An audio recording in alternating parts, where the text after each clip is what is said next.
Halo teman-teman, di masa yang sekarang, informasi bisa kita akses dalam hitungan detik.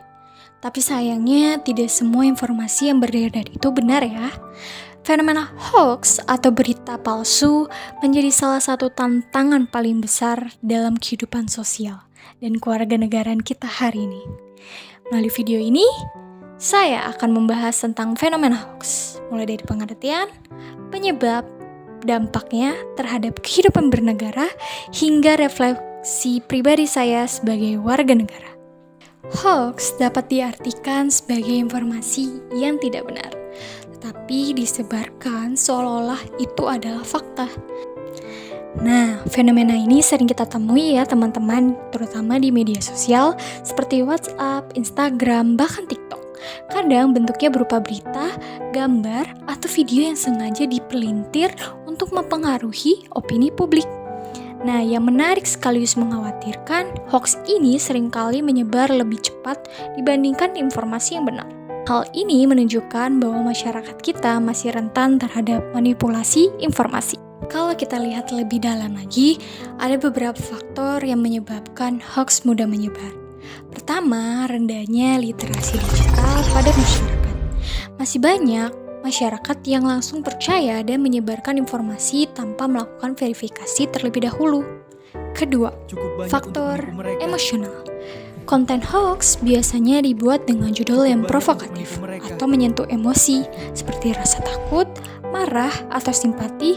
Ini yang bikin orang langsung auto-share tanpa mikir panjang. Ketiga, adanya kepentingan tertentu. Tidak bisa dipungkiri ya teman-teman, ada pihak-pihak yang memang sengaja menyebarkan hoax untuk tujuan politik, ekonomi, atau bahkan sekedar mencari perhatian. Dan yang terakhir, algoritma media sosial. Konten yang ramai interaksinya, meskipun itu hoax, justru semakin didorong untuk muncul lebih ke banyak orang. Selain itu, hoax juga bisa menurunkan kepercayaan masyarakat nih terhadap pemerintah dan juga institusi negara. Kalau masyarakat terus-menerus terpapar informasi yang salah, maka akan terbentuk opini publik yang tidak berdasarkan pada fakta. Lebih dalam lagi ya teman-teman, hoax itu bisa mengganggu stabilitas nasional, terutama jika berkaitan dengan isu politik, SARA, atau keamanan. Sebagai warga negara, saya menyadari bahwa saya juga pernah berada di posisi yang hampir percaya begitu saja pada suatu informasi. Kadang, karena judulnya terlalu meyakinkan, atau mungkin karena banyak yang sudah membagikan juga, saya merasa informasi yang saya terima itu benar. Tapi dari situ, saya belajar bahwa menjadi warga negara yang baik bukan hanya soal taat aturan saja, tapi juga soal bagaimana kita bersikap terhadap informasi. Akhir-akhir ini, saya mulai membiasakan diri untuk lebih kritis lagi, tidak langsung percaya, dan kembali mencoba mencari sumber lain sebelum menyimpulkan sesuatu. Karena pada akhirnya, setiap tindakan kecil kita di dunia digital ini punya dampak besar di dunia nyata. Untuk menghadapi fenomena hoax ini, ada beberapa sikap yang seharusnya kita terapkan di kemudian hari. Pertama, meningkatkan literasi digital. Kita harus mulai terbiasa untuk mengecek kebenaran informasi, misalnya dengan membandingkan dari beberapa sumber yang terpercaya.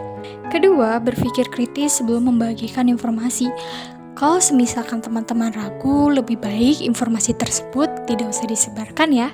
Ketiga, menjaga etika dalam bermedia sosial. Sebagai warga negara, kita punya tanggung jawab moral untuk tidak memperkeruh keadaan dengan menyebarkan informasi yang belum jelas kebenarannya. Dan yang terakhir, kita juga bisa berperan aktif dengan mengedukasi orang-orang di sekitar kita agar lebih bijak dalam menerima dan menyebarkan informasi. Sebagai penutup, fenomena hoax adalah tantangan nyata dalam kehidupan berbangsa dan bernegara di masa yang sekarang ini. Masa di mana teknologi berkembang dengan pesat. Namun, teman-teman, dengan kesadaran, sikap kritis, dan tanggung jawab sebagai warga negara, kita bisa menjadi bagian dari solusi, bukan justru bagian dari masalah. Karena di tengah banjirnya informasi seperti sekarang ini, yang paling dibutuhkan bukan hanya yang paling cepat, tapi juga tepat. Salam PPKN. Terima kasih.